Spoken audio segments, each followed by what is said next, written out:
I never planned to become a porn star. That sentence alone surprises people, because the world likes simple explanations.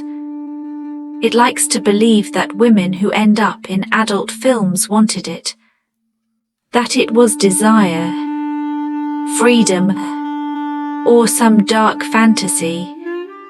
But life is rarely that clean. My story did not begin in front of a camera. It began in a house where the electricity was often cut, where medicine was a luxury, and where silence was heavier than words. I was born into a family that survived month to month, never ahead, never safe. My father worked until his body gave up on him. My mother learned how to smile while worrying. I learned early that dreams don't pay rent. As a teenager, I watched my parents argue in whispers at night. Not because they were polite, but because fear is quieter than anger. Fear of bills, fear of illness, fear of tomorrow. School was supposed to be my escape. But escape requires time, money, and support. I had none of them. When my father got sick, everything collapsed at once. Hospital visits replaced textbooks. Debt replaced hope. And the world does something cruel when you're desperate. It offers shortcuts. At first, they don't look dangerous. A woman approached me while I worked at a small shop. She was well-dressed, confident, kind. She said I had potential. That word stayed with me. Modeling, she said. Just photos, nothing crazy, easy money. Easy. That word lies. I knew something wasn't right. But when you're standing on the edge, even a lie can look like a bridge. The first photo shoot felt uncomfortable, but manageable. I told myself I was strong. I told myself I was helping my family. And the payment, it was more money than I had ever held in my hands. Once money enters the picture, morality becomes negotiable. Not because you're weak, but because survival argues louder than values. Soon the requests changed. Boundaries were tested softly at first. Are you okay with this angle? Just a little more confidence. No one will recognize you. Each question pushed the line. And each time I stepped back only a little. Because every step back meant losing money. And losing money meant losing stability. What people don't understand is this. You don't fall into this life all at once. You slide. Another reason no one talks about is attention. For years I was invisible. Suddenly people noticed me, complimented me, validated me. It feels good to be desired when you felt disposable. That validation becomes addictive. And addiction doesn't always come in pills or bottles. Sometimes it comes in praise. By the time the word adult film was spoken, I was already too deep to pretend I didn't know where this road went.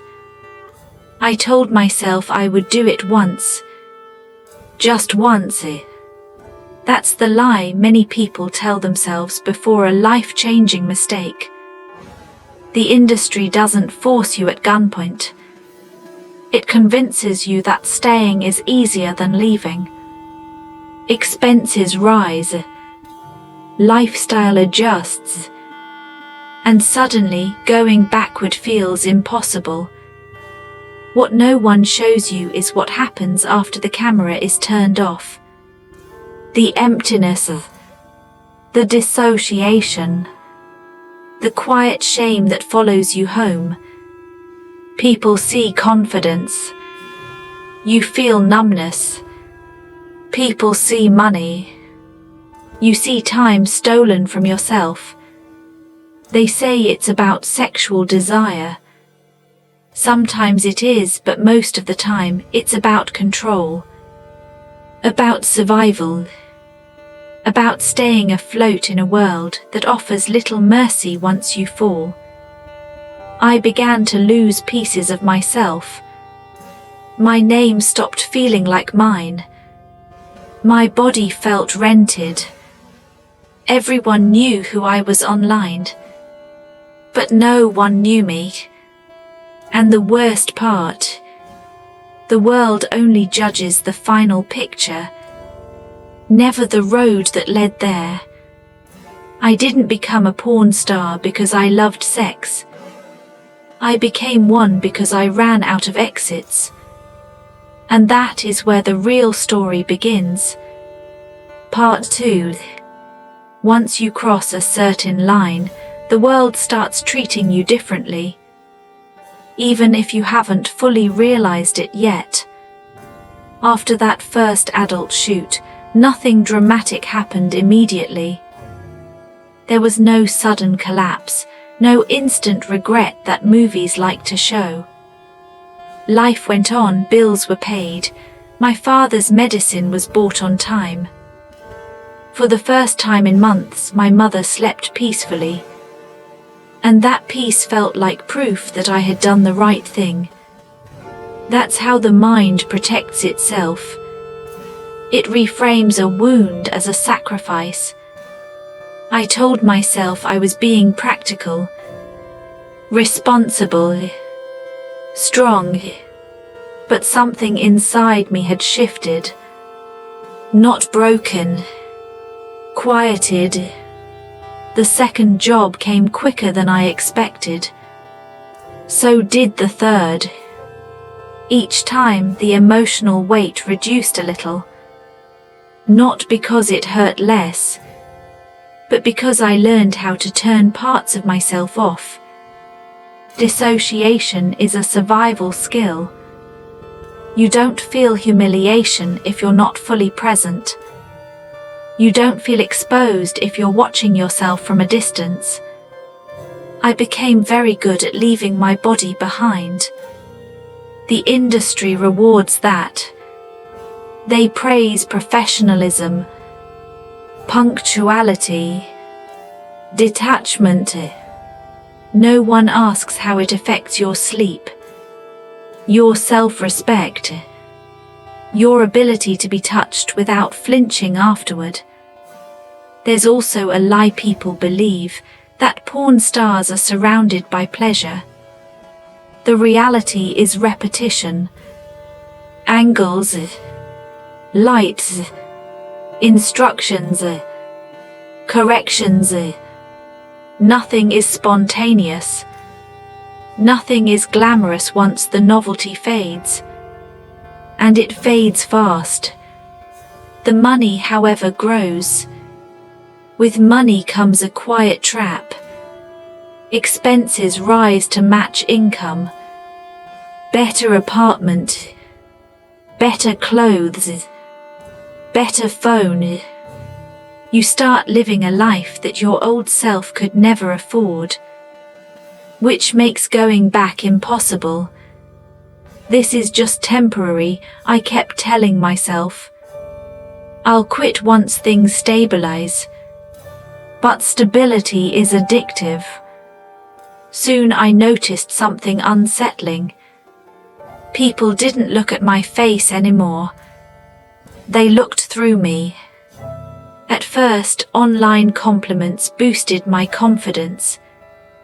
But over time, admiration turned mechanical. I was no longer desirable for who I was, only for what I represented. A category, a search term, a clickable thumbnail. Offline, I began hiding, avoiding old friends, avoiding family gatherings, not because they knew, but because I knew. Shame doesn't require witnesses. It lives comfortably in silence. Relationships became impossible. Men either fantasized about me or felt threatened by my past. No one wanted me as a whole human being. Sometimes they would say, "You chose this life." But choice is a complicated word when options are limited. There were moments of doubt, sharp, sudden waves that hit late at night. Moments when I'd sit on the bed, staring at the wall, wondering when exactly I stopped hearing my own inner voice. I tried therapy once, but explaining this life to someone who hasn't lived it is exhausting. They either judge too quickly or sympathize without understanding. Neither helps. Then came the numbness. Not depression, numbness is worse. Depression still feels like something. Numbness is emptiness disguised as calm. Sex became mechanical. Touch lost meaning. Boundaries blurred beyond repair. People assume porn stars are hypersexual. The truth is many lose desire altogether. When intimacy is always performative, it stops being personal. I started waking up tired even after sleeping, smiling automatically, laughing at the right moments. A well-trained mask. The world saw success. I felt fragmentation. What haunted me most was the thought of the future. This industry doesn't age kindly. It chews through youth and moves on quickly. I saw older performers struggle to stay relevant. Some desperate, some bitter, some broken. That fear sits quietly at the back of your mind. A ticking clock no one acknowledges. I began asking myself difficult questions. What happens when the work stops? Who will hire me? Who will trust me? Who will love me without conditions? The internet never forgets. And society never forgives women twice. Leaving isn't simple either. Many doors close permanently once your name becomes public. I considered quitting more than once, but fear kept pulling me back. Fear of poverty, fear of rejection, fear of being nobody again. Ironically, I was already losing myself. I just hadn't admitted it yet. One night after a long shoot, I sat in the car and didn't turn the engine on. I stared at my reflection in the rearview mirror. I didn't recognize her. She looked confident, stylish, successful, but her eyes were distant, like someone watching their own life instead of living it. In that moment, a painful truth surfaced. I had traded my long-term self for short-term survival. And while survival had kept me alive, it was quietly killing the future version of me. Most people think the hardest part is entering this world. It's not. The hardest part is realizing that leaving might cost even more than staying. And that realization marks the beginning of the conflict. The point where money no longer silences the questions. That's when my internal war truly began. Part 3. People assume that once you realize something is damaging you, you stop. That assumption ignores how fear works. By the time my doubts became loud, my life had already been rebuilt around this industry. My incomes, my schedule, my sense of worth. Leaving didn't feel like progress. It felt like free fall. The psychological shift was slow but relentless. I stopped thinking of my body as something that belonged to me. It became a resource, a product with an expiration date. That mindset seeps into everything. When your value is measured in clicks, views, and contracts, self-respect becomes transactional. You don't ask, is this healthy? You ask, is this marketable? That question is corrosive. I began to notice patterns among other performers, patterns no one talks about publicly. Insomnia, anxiety masked as confidence, substance dependence disguised as coping. Not everyone, but enough that it stopped feeling coincidental. Many of us weren't reckless people. We were deeply controlled people pretending to be free. Control in this world is subtle. It doesn't shout orders. It whispers incentives. If you comply, you're rewarded with work. If you resist, opportunities vanish quietly. No threats, no violence, just silence. And silence is powerful currency. I started saying yes when I meant no. Not because someone forced me, but because saying no came with invisible penalties. That distinction matters outwardly, not inwardly. Inside, the impact is the same. Over time, that constant compromise erodes your ability to trust yourself. You stop believing your discomfort is valid. You tell yourself this is what strength looks like. I disconnected from my emotions because they interfered with productivity. That's when intimacy broke completely. When something is repeated too often without meaning, it loses its power. Touch became neutral. Affection felt staged. I couldn't relax into closeness anymore. Friends noticed changes I couldn't articulate. I was present but absent, engaged but unreachable. One friend asked gently, "Are you okay?" I answered automatically, "Yeah, just tired." Tired is easier than honest. The real exhaustion wasn't physical. It was moral. Living in constant contradiction drains the soul. Performing confidence while questioning everything inside. Publicly I was bold. Privately I avoided mirrors. There's also something people misunderstand about money. Yes, it comes faster, but it doesn't bring security. There's no corporate ladder here. No retirement plans. No sick leave. Income peaks suddenly, then plateaus, then declines.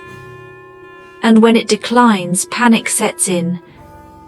I watched women push themselves beyond limits they once swore they'd never cross. Not out of desire, but desperation. Desperation changes standards. It makes boundaries negotiable, principles adjustable, self-care optional. I began hoarding money, terrified of losing relevance. But hoarding isn't peace, it's anxiety with numbers attached. The public attention worsened everything.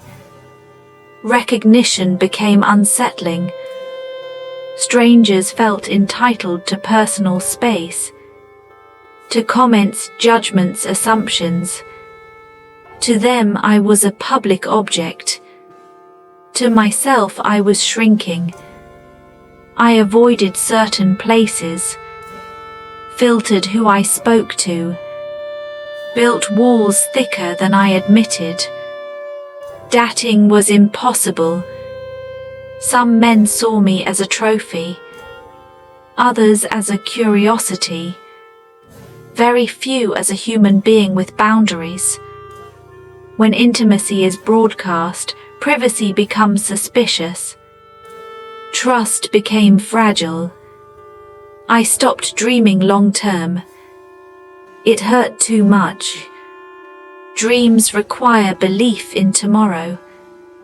I only knew how to survive today. At my lowest point, something unexpected happened.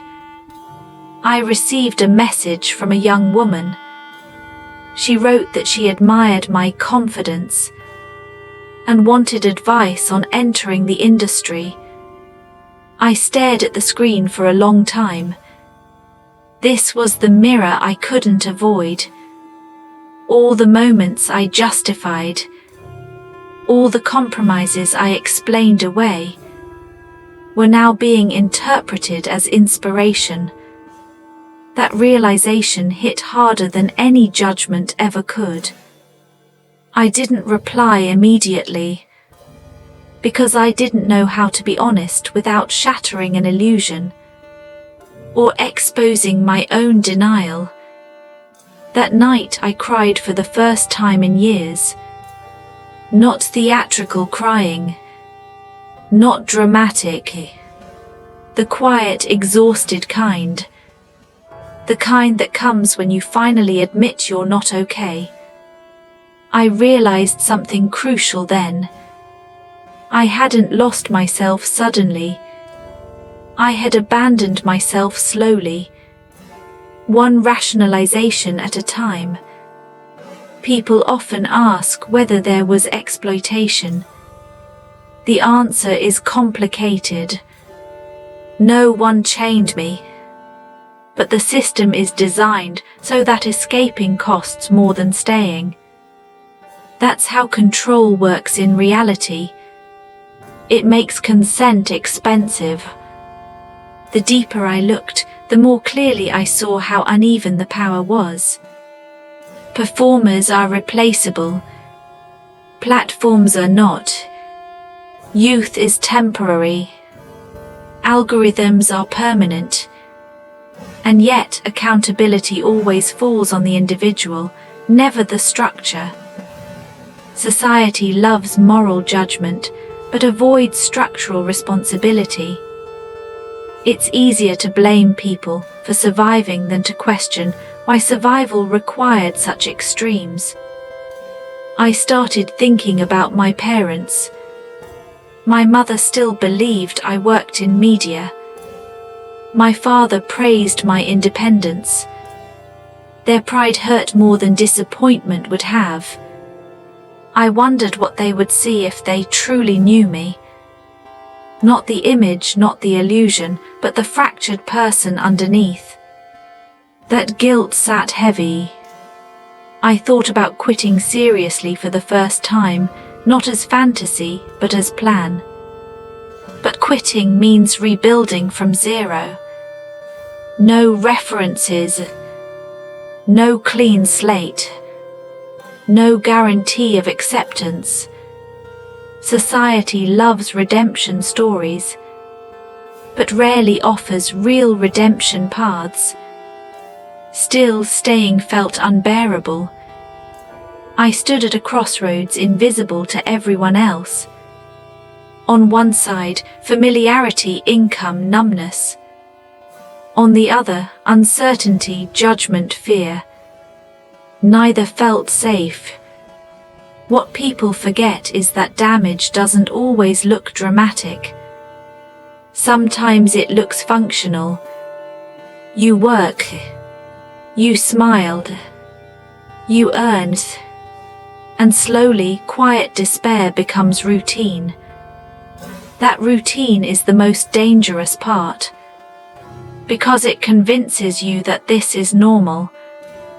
The truth is, my breaking point didn't come with a scandal or a catastrophe. It came with exhaustion, the kind that no amount of money can rest.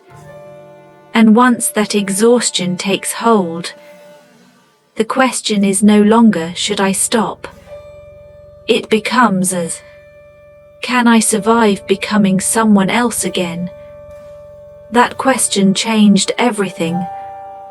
Part 4. Deciding to leave is not the same as being able to leave. People often confuse the two. The decision came quietly without drama. No big announcement. No moment of courage that felt heroic. Just a simple thought that refused to go away. If I stay, I will disappear completely. That thought scared me more than poverty ever had. So I began preparing in silence. I reduced my work gradually, telling agencies I was taking a break. In this industry, taking a break is already suspicious. Momentum matters more than intention. Weeks without bookings turn into months, and months turn into absence. I tried applying for normal jobs. Retail, media assistant, customer service. I cleaned my resume carefully, removing anything that could trace back to my online identity. Still, interviews went nowhere. Sometimes they rejected me politely. Sometimes they stopped responding altogether. Once a manager looked at me too long. That look people give when they recognize something but aren't sure from where. I never heard back. That's when it hit me. My past didn't need to be spoken to be present. The internet remembers even when people pretend not to. I needed money while transitioning, so I took temporary freelance work, legal, boring, anonymous. The contrast was shocking. No attention, no praise, no validation. Just hours, tasks, silence. It should have felt peaceful. Instead, it felt empty. For years, my sense of worth had been externally measured. Now I didn't know how to exist without reaction. This is something rarely addressed. When you leave an identity built on visibility, invisibility feels like failure. I had to relearn how to be ordinary. Ordinary conversations, ordinary routines, ordinary struggles. I underestimated how hard that would be. Nights were the worst. Without distraction, everything I had buried came back. Regret, anger, grief for the person I might have been. Society likes to tell people to take responsibility, but offers no safe space to process responsibility without punishment. When people discovered hints of my past, responses varied. None of them gentle. Some were cruel. Some curious. Some quietly judgmental. A few said, "Well, actions have consequences." They weren't wrong, but they were incomplete. Consequences don't erase humanity. I noticed something deeply unfair. Men who leave controversial industries often rebrand. Women are expected to disappear. Reinvention is not equally available. I tried education next, online courses, certifications. I studied late into the night, desperate to build evidence that I was more than my past. Progress was slow. But for the first time it felt real. Then something unexpected happened. My father asked me why I seemed distant, not accusing, concerned. I almost told him everything. The words sat on my tongue, heavy and dangerous. But I realized something painful. Confession doesn't always bring relief, sometimes it transfers pain. So I stayed silent. Freedom, I learned, can be lonely when you're carrying secrets. I distanced myself from former contacts. Some respected it, others didn't. A few tried pulling me back, gently at first, then urgently. You're wasting your earning years. You'll regret leaving. You're being emotional. Emotion is a convenient accusation when someone challenges a system. The truth was simpler. I wanted my soul back. Progress wasn't linear. There were moments I almost returned. Moments when bills stacked up. When rejection piled on. In those moments, the old life felt familiar. And familiarity is persuasive. But I remembered that exhaustion, that numbness, that mirror, and I stayed out. Slowly something shifted. I began to feel again. Not always good, but real. Music affected me. Silence comforted me. Touch stopped being automatic. These small changes felt like miracles. I realized how disconnected I had been from my own nervous system. Always alert, always performing. Healing is not glamorous. It's awkward, messy, ungrateful work. There were days I hated myself for past choices. And then days I defended myself fiercely. Both were part of healing. What hurt most was society's unwillingness to allow complexity. People wanted a simple story, either empowerment or victimhood. I was neither. I was a human being shaped by pressure, scarcity, and imperfect decisions. That reality made people uncomfortable. Eventually, I built a new routine. Not impressive, stable. I paid bills slowly, saved cautiously, trusted rarely. But I started sleeping at night. That alone felt like success. I still carry the past with me. Not like a chain, like a scar. Scars don't disappear.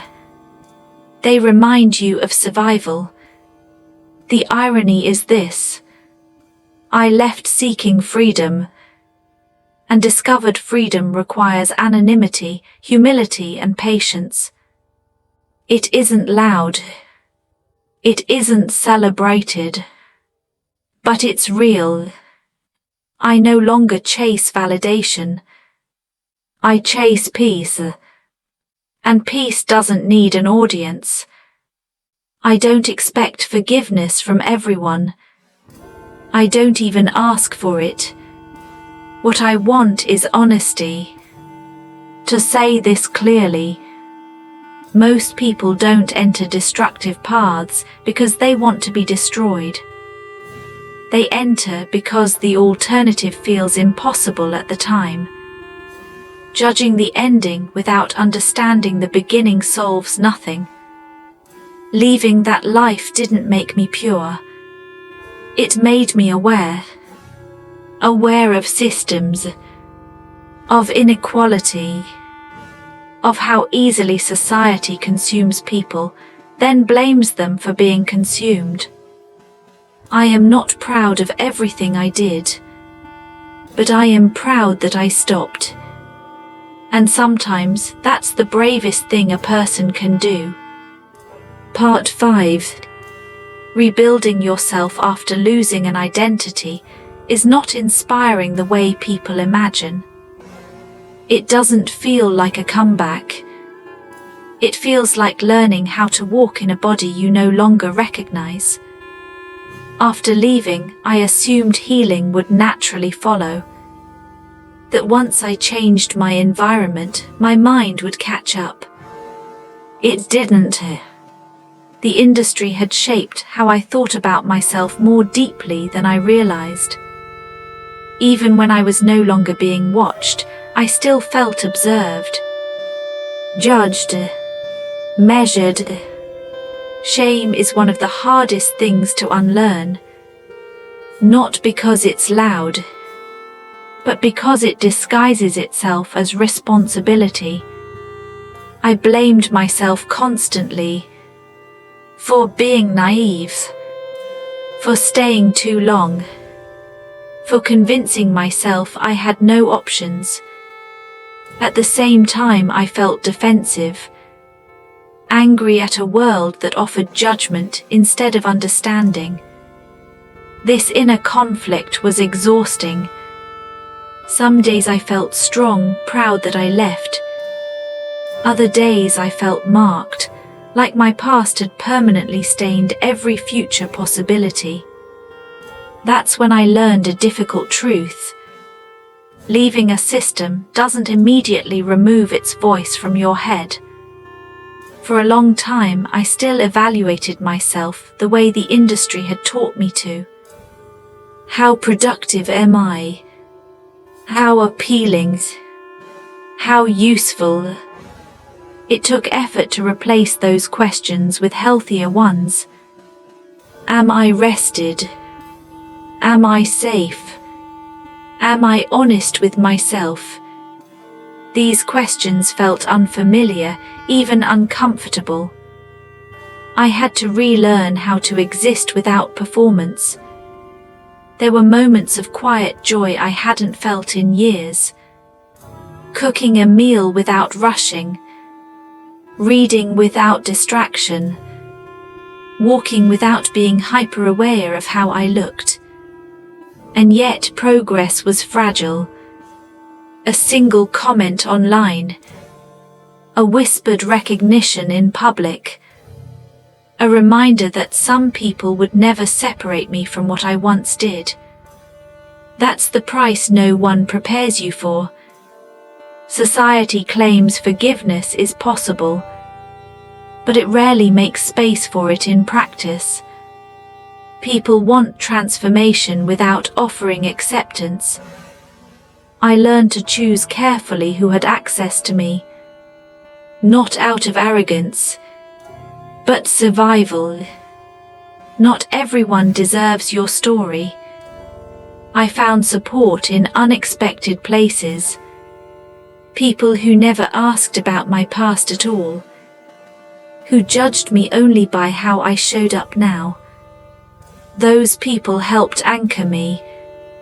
Gradually, I built meaning outside of visibility, helping others quietly, learning skills that weren't about appearance, being useful in ways that didn't drain me.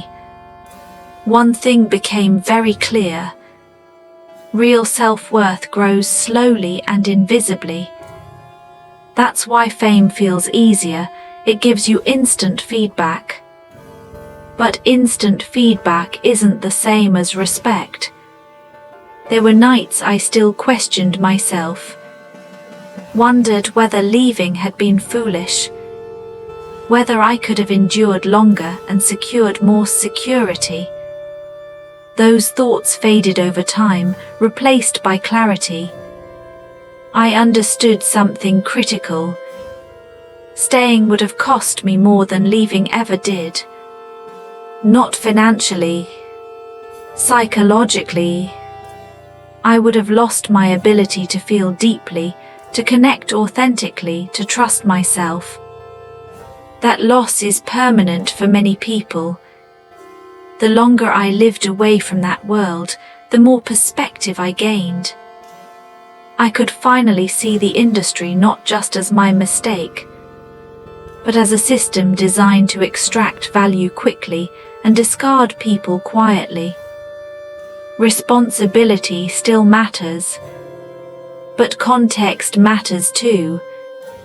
Both can exist without cancelling each other. I stopped seeking approval from strangers, from society, even from myself. I began practicing something radical: self-respect without justification. I don't excuse my past. I understand it. And understanding brought peace. If someone asks me now, "Why did you do it?" I don't give a one-line answer, because lives are not sound bites. I did what I thought would keep my family alive. I did what allowed me to survive emotionally when I felt invisible. I did what made sense to a younger version of me with limited options. And then I stopped. That matters. Not everyone survives long enough inside destructive systems to leave. The most important lesson I learned is this: people are more than their worst decisions, but only if we allow them to be. Redemption doesn't come from punishment. It comes from opportunity and patience. My story isn't a warning meant to scare. It's a reminder meant to humanize. Because when we reduce people to labels, we remove the possibility of change. I am not asking for sympathy. I am asking for honesty. Not every path begins with freedom. Not every mistake begins with desire. Sometimes people choose what hurts them, because the alternative feels like disappearing. Today I exist quietly. No spotlight. No validation. No illusions. Just life, imperfect, grounded, real. And for the first time, that feels enough. Part 6. With time, distance began to sharpen my understanding, not just of my own choices, but of how society reacts to people who fall outside acceptable narratives. I noticed something uncomfortable. People were less interested in whether I was okay, and more interested in what lesson they could extract from my life. Some wanted me to represent empowerment. Others wanted me to represent shame. Very few wanted me to simply be human. When stories like mine are discussed publicly, they're often simplified into warnings or fantasies. Both distort the truth. The truth is quieter. The truth is about systems that reward desperation, markets that profit from insecurity, and cultures that consume vulnerability, then blame individuals for being consumed. I didn't fully understand this until I tried helping others. I volunteered quietly, worked with people, especially women, who were struggling economically. Different backgrounds, same pressure. I recognized the same patterns I once lived inside. Urgent money needs, lack of long-term safety, an environment where bad options were often the only options visible. When choice is framed between dignity and survival, survival usually wins. That's not weakness, that's biology. Society loves moral clarity, but reality is morally complex. Another long-term consequence began to surface: trust. Even years later, Trusting people remained difficult. I struggled to relax around authority figures. I read hidden meanings into neutral interactions. I anticipated judgment before it appeared.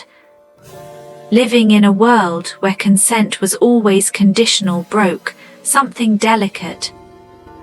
Healing required relearning boundaries, not just physical ones, but emotional and psychological.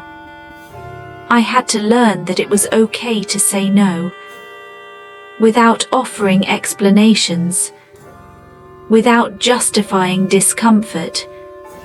That lesson alone took years. There's also trauma people don't associate with this life. Not violent trauma, but erosion trauma. The slow wearing down of belief, autonomy, self-definition. When your body becomes public property, even voluntarily, privacy stops feeling real. I still flinch at unexpected touch. Still guard personal information tightly. Still measure words carefully. These are not dramatic scars, but they are permanent. Another misconception is that once someone leaves, things return to normal. They don't. Leaving is an ending, not a reset. New relationships require disclosure decisions. How much do I reveal? When? To whom? Silence can feel dishonest. Honesty can feel unsafe. That tension lives quietly in the background of every connection. Yet over time, I discovered something unexpected. Depth. Having survived fragmentation, I understood identity better than before. I stopped confusing attention with intimacy. Stopped mistaking approval for love. Stopped outsourcing my worth. These insights didn't make me superior. They made me sober. There was a heaviness to seeing the world clearly, but also freedom. I began speaking carefully when asked about my past, not graphic, not defensive. Just honest enough. Sometimes people listened. Sometimes they judged. I learned not to chase understanding from those committed to misunderstanding. The longer I stayed away from that world, the more I understood how early intervention could have changed everything. If there had been financial safety, mental health access, non-judgmental support, I might not have needed shortcuts. But societies rarely invest in prevention. They invest in punishment. We build industries around harm and moralize individuals after profiting from their participation. That contradiction is everywhere, not just in my story. I thought often about the message young people receive. We warn them against consequences without explaining structures. We say don't make bad choices, but ignore how desperation shrinks choice. Real protection begins earlier than condemnation. One evening, I revisited old files I had avoided for years, emails, contracts, photos. Not with nostalgia, with clarity. I saw how young I had been, how unsure, how eager to be safe. It broke something open in me, compassion. Not the kind that excuses, but the kind that understands.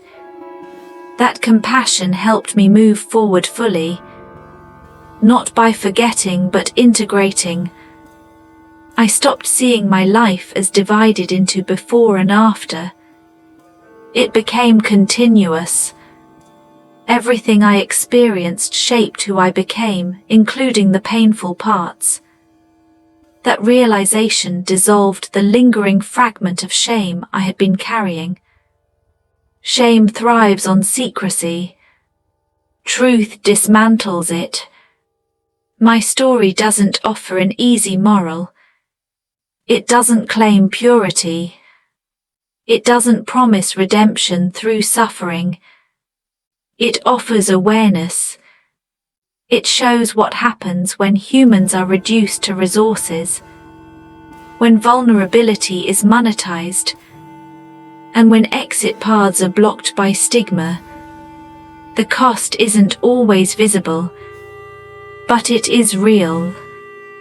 Years later, stability finally found me. Not spectacular, not impressive, just enough. Enough peace to breathe, enough safety to plan, enough trust to connect slowly. That enough felt revolutionary. And here is something important I need to say, especially if anyone like my younger self is listening. No amount of money is worth losing your internal compass. You can survive without luxury. You cannot thrive without self-trust. The tragedy isn't choosing wrongly once. It's staying because you believe you're beyond saving. No one is beyond rebuilding. But rebuilding requires time, space, and mercy. Not just from society, but from yourself.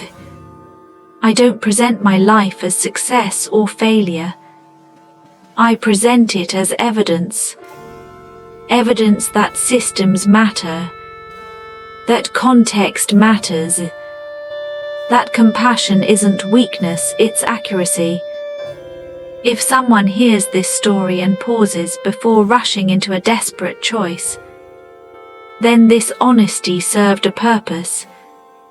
That is enough for me. Part 7. As time passed, I began to understand that the hardest part wasn't leaving the industry. It was living in a world that pretended it didn't help create it. Public morality is often loud, confident, and selective. Private participation, however, is quiet and enormous. Millions consume. Very few admit it. And almost no one accepts responsibility for the systems they sustain. This hypocrisy became impossible to unsee. People who judged me harshly spoke casually about content they watched. They condemned performers while rewarding the platforms that profited from them. Shame, I realized, is society's way of keeping its hands clean. By placing all moral weight on individuals, collective accountability disappears. The internet amplifies this dynamic. Online, you are flattened into a single identity, frozen in time. Growth doesn't update search results. Regret doesn't erase thumbnails. Digital permanence is a punishment that never ends. You can change your life completely, but a past version of you remains publicly accessible, endlessly replayed without context. That permanence affects how people treat you, even years later. I learned that forgiveness is rarely about the person who needs it. It's about the comfort of the person granting it. Forgiveness that requires you to disappear, apologize forever, or stay small isn't forgiveness. It's control. True accountability includes change. But many don't want change, they want punishment.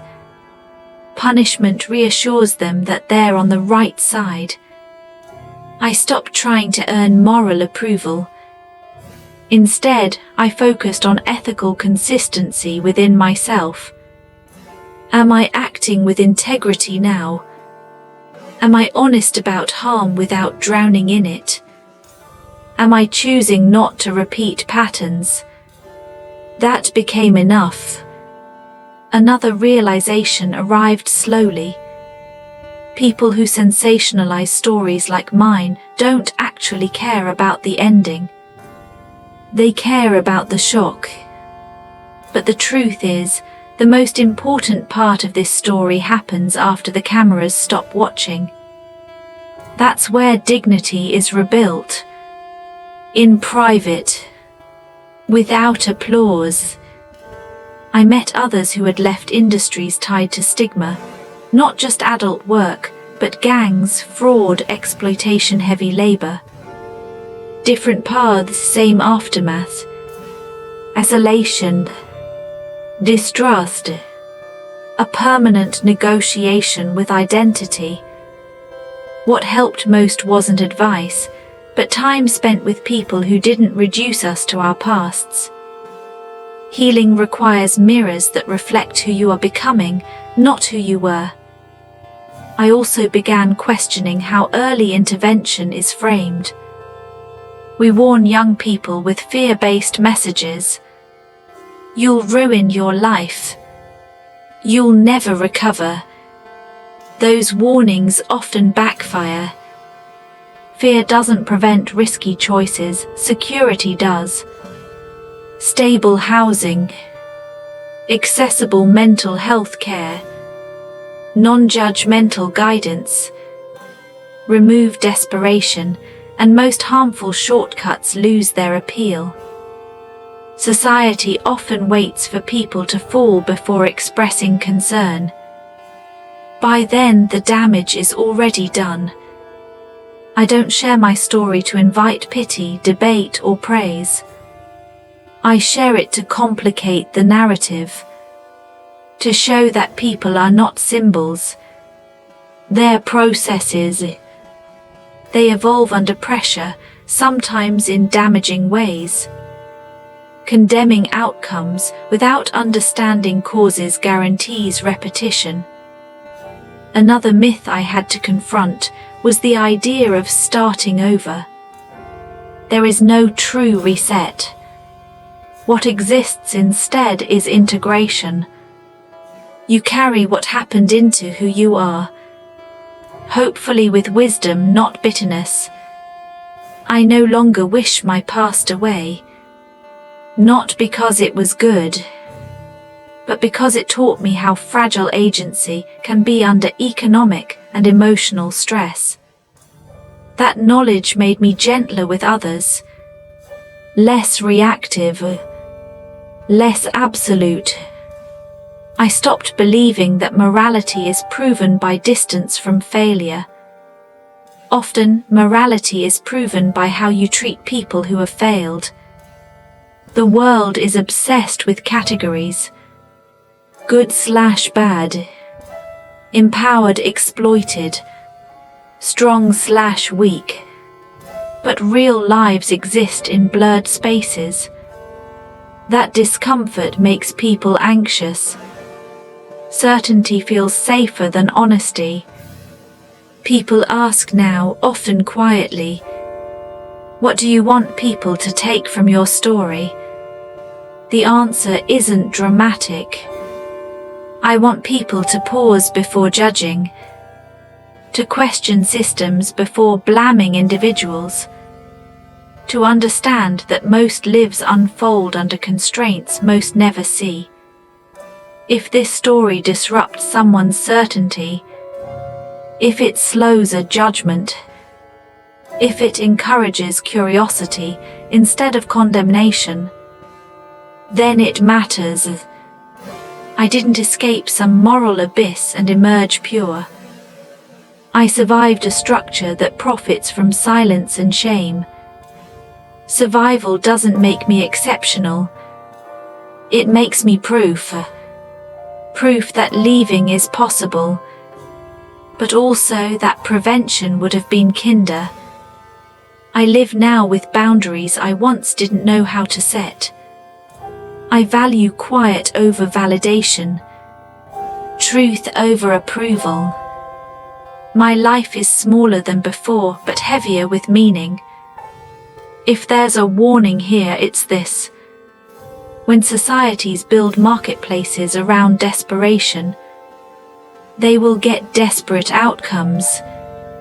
And when they outsource guilt to individuals, nothing ever truly changes. This story doesn't end with redemption or ruin. It ends with responsibility. Shared, complicated, unresolved. And maybe that's the most honest ending a story like this can have. Part 8. Learning to live with online permanence is a quiet kind of endurance. People talk about the internet as if it's just information. But for someone whose past exists there permanently, it's more like a shadow that follows you into every room. No matter how far you walk from it, you know it's behind you. I stopped hoping it would disappear. Instead, I learned how to stand without constantly turning around to check. That shift didn't happen overnight. At first, I lived defensively. I monitored what I said, where I went, who I spoke to. Not because I was ashamed of my present, but because I feared being dragged back into a version of myself I no longer lived as. That fear softened slowly. I realized something important. Most people aren't actually watching you. They're watching projections, categories, stories they've already decided on before meeting you. When you understand that, personalization loses its grip. Judgment often has very little to do with you. Another stage of healing was reconciling accountability with forgiveness. I struggled with this for a long time. I didn't want to deny responsibility, but I also refused to be imprisoned by it. True accountability acknowledges harm, without requiring lifelong punishment. That's where society often fails. We confuse accountability with exile, but growth requires reintegration. I forgave myself gradually, not in a cinematic moment, but through repeated acts. Choosing honesty over avoidance, setting boundaries without guilt, declining shame-based conversations. Forgiveness wasn't about erasing the past. It was about refusing to bleed forever for it. There were still moments when the old reflex returned, the urge to explain myself. But I learned an essential boundary.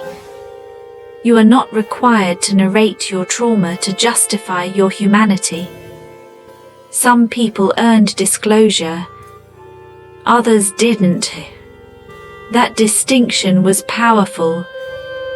I began seeing how many people live imprisoned by versions of themselves. They no longer are not just former performers. People who made mistakes when they were young. People who chose survival over reputation. People who adapted to broken systems. Stigma keeps them silent. Silence keeps systems intact. Breaking that cycle requires courage, but also safety. I sometimes imagined what I would say to my younger self. Not warnings, not shame, just options. You're not out of time. You're not trapped. Help exists beyond what you can see right now. Desperation narrows imagination. Security widens it. That realization reshaped how I approached others. Instead of asking, "Why did you choose that?" I now ask, "What were you trying to survive?" That question changes everything. I also had to confront a deeper layer, identity grief. I wasn't only mourning what I lost, I was grieving who I might have been. That grief surfaced unpredictably, seeing people my age reach milestones, watching stable lives unfold, realizing how much energy survival consumes. Comparison was painful until I stopped making my life compete with imaginary timelines. No one lives the same sequence. Progress, I learned, is non-linear, messy, unequaled. Worth is not measured by efficiency. Over time, I stopped treating my life as something that needed to be explained. It simply needed to be lived with integrity. That was enough. I also noticed something unexpected. The longer I stayed grounded, the less power the past held. Not because it vanished, but because the present grew stronger.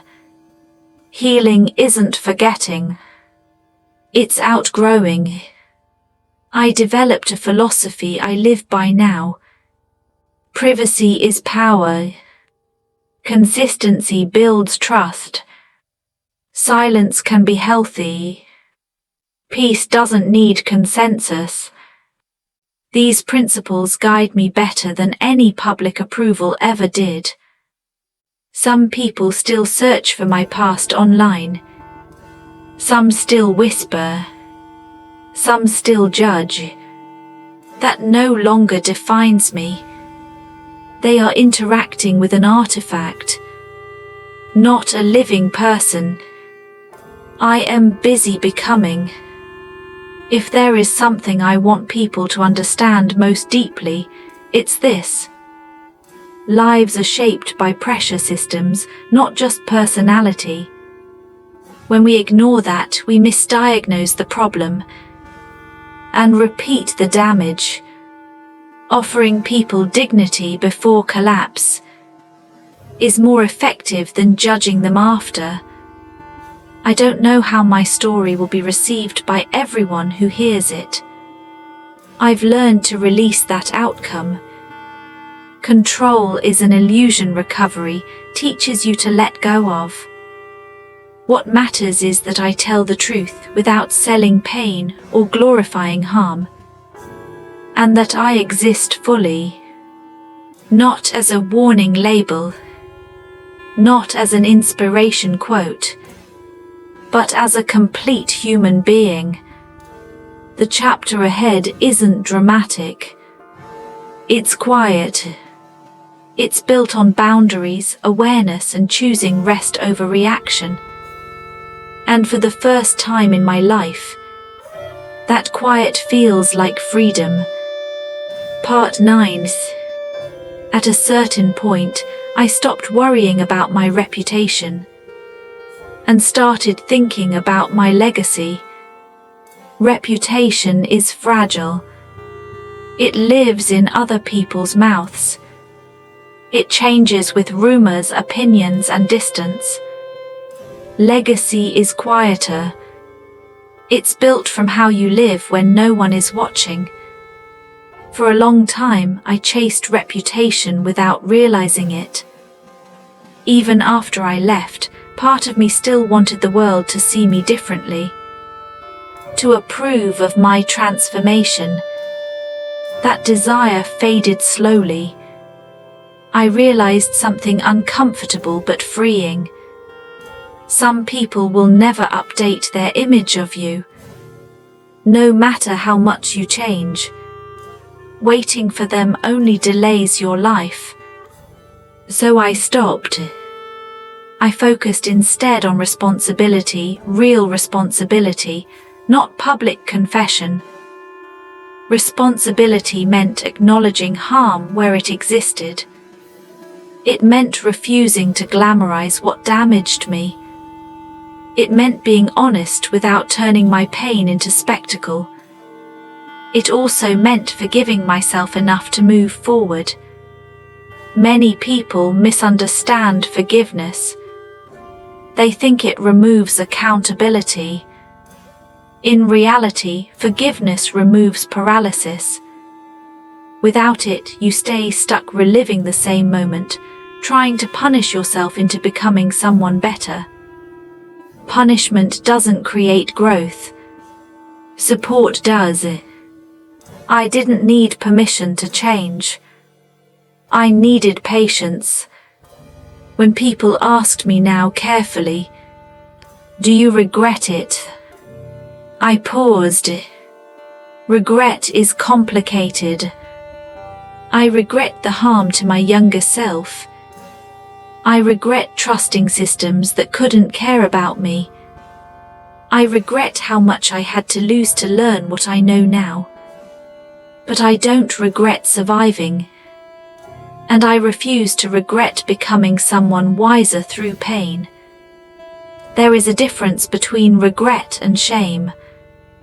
Regret informs future choices. Shame tries to erase existence. I chose the first. As I rebuilt my life, I became more attentive to how people carry invisible histories. Every cashier, every co-worker, every stranger, everyone is somewhere on a path you cannot see. That awareness made me kinder, not softer but more accurate. I stopped believing in simple labels. Bad people, good people, strong people, weak people. I started believing in systems, pressures, and moments where choice narrows. Understanding does not excuse harm, but it explains it. And explanations are how prevention begins. Sometimes I was asked whether telling this story publicly was worth it. The answer isn't easy. Telling it reopens things. It risks misinterpretation. It invites judgment. But silence has a cost too. Silence allows myths to survive. That people enter harmful paths because they want to. That money makes everything painless. That leaving is simple. That shame heals. None of those are true. If sharing this story complicates even one of those myths, it serves a purpose. I'm aware that some people will hear this and still reduce it to a headline. That's unavoidable. But stories aren't for the loudest listeners. They're for the ones quietly paying attention. The ones standing at the edge of a decision. The ones feeling trapped. The ones who think they're alone. For them, nuance matters. I no longer see my life as a cautionary tale or a triumph story. It's a case study in what happens when human needs collide with economic pressure and social judgment. And that collision is not rare. The older I get, the more certain I am of this. Most people don't need to be scared into better choices. They need better choices to begin with. Security creates morality more effectively than fear ever will. I think often about what could change these outcomes. Not moral lectures, not stricter judgment, but practical things. Early mental health support, genuine exit paths, stigma-free reintegration, economic stability at the margins. These things don't make headlines, but they save lives quietly. My story does not ask for approval. It asks for attention, not the kind that consumes, but the kind that understands. If someone listens and says, "I never thought of it that way," that's enough. I live my life now without urgency, without proving, without needing to be extraordinary. ordinary dignity is radical after years of exposure. And I protect it fiercely. When I think about the future, I don't see redemption arcs or caution signs. I see continuity. A life shaped, not defined by its hardest chapters. What I carry forward is not the past itself, but what it taught me about boundaries, systems, and compassion. If this story achieves anything, let it be this: a reminder that people are not the worst thing they've ever done, and that understanding context is not weakness, it's responsibility. We don't solve harm by pretending it appears out of nowhere. We solve it by addressing the conditions that make it feel necessary. That's the legacy I choose to leave. Not perfection, not purity, but honesty without cruelty, without denial, without spectacle. And that finally feels like peace. Part 10. By now, the pressure of living a double life had become unbearable. Every day felt like walking a tightrope between my private self and the persona the world expected me to be. I knew that the choices I had made were controversial, and that society would judge me harshly if they truly understood the reasons behind them. Yet, beneath all the glitz and glamour of my public image, there was a raw reality that no one ever saw: fear, loneliness, and constant anxiety. Financial struggles were only part of the story. The deeper reason was a mix of curiosity, sexual exploration, and a desire to reclaim control over my own life. When I first entered the industry, I felt a strange empowerment, like I was finally choosing my path, despite how society would label it. There was a sense of liberation in the act of turning something taboo into a source of personal strength. Yet at the same time, this empowerment came at a cost: emotional exhaustion, societal alienation, and moments of profound self-doubt. Relationships became complicated. Friends and family who had once supported me now looked at me differently. Romantic partners often struggled with jealousy or misunderstanding, and some relationships ended because of my career choices. But amidst all the chaos, I discovered a few true connections, people who valued me for who I was, not what I did. These rare bonds became my lifeline, reminding me that even in a world of judgment, authentic human connection was possible. Then there was the emotional rollercoaster of fame. On one hand, there were fans who adored me, sending messages that boosted my confidence and made me feel appreciated.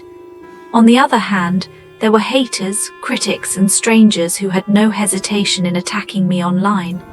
Each viral post, each scandalous headline, became another test of my resilience. Over time, I learned to shield myself emotionally, creating a protective barrier to survive in an industry that thrived on controversy. Yet despite all the hardships, there were moments of joy. The freedom to explore my sexuality openly, the thrill of financial independence, and the knowledge that I was charting my own course in life. These became small victories in a journey filled with uncertainty. I realized that every choice I made, every risk I took, shaped me into someone stronger, more self-aware, and resilient. But the path forward was not without reflection. I constantly asked myself, was this the only way? Could I have achieved independence differently? Was the price too high? These questions never fully disappeared. They lingered like shadows, reminding me that while my career gave me financial freedom, it also demanded emotional sacrifices that would follow me for a lifetime. Part 11: The End. As I reflect on my journey, I realize that my story is more than just the choices I made.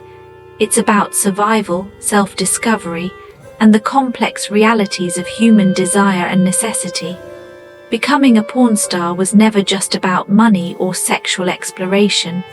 It was a combination of circumstance, curiosity, and the search for control over my own life.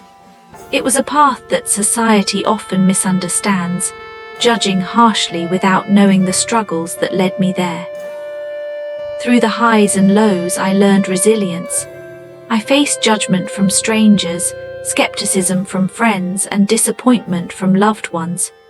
Yet, each challenge taught me something invaluable, that my worth isn't defined by my career, but by how I navigate life, confront fears, and maintain my sense of self amidst external pressures. I also realized the importance of human connection. While the industry can feel isolating, the few people who supported me unconditionally became my anchors. Their acceptance reminded me that compassion and understanding exist, even in a world that often thrives on criticism. Financial independence, sexual liberation, and fame came with a price.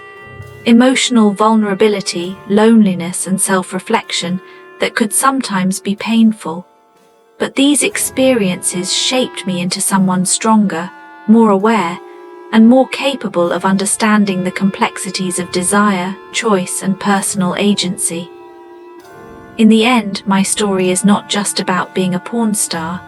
It's about making difficult choices, owning them, and finding empowerment in unexpected places. Life doesn't always follow a straight path, and the decisions we make are rarely simple. What matters is how we grow, adapt, and continue to seek authenticity, no matter the world's judgment. I share this story not for validation or praise, but to shed light on the realities behind the glitz, the pressures, and the human emotions that often remain unseen. It's a story of survival, empowerment, and self-discovery, a reminder that behind every label is a person with a complex journey, making choices in a world that rarely understands.